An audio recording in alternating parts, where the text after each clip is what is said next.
L'objectif principal de ces colloques est de créer un cadre de réflexion inclusif et adaptable, réunissant un large éventail de parties prenantes.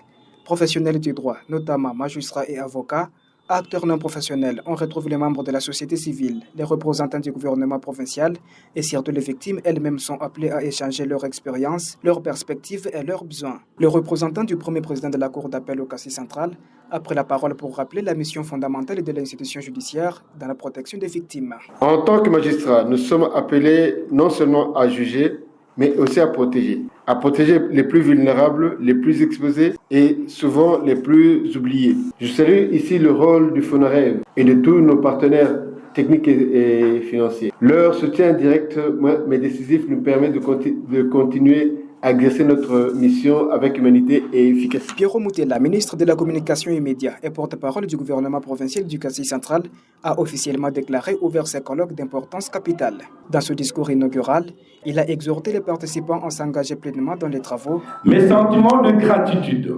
s'adressent à vous tous ici présents pour avoir accepté d'interrompre vos activités afin de venir participer à ces colloques. Je vous convie à faire montre de ponctualité, d'assiduité au colloque et de travailler avec abnégation. C'est sur cette note que je déclare ouvert le colloque sur l'accès à la justice.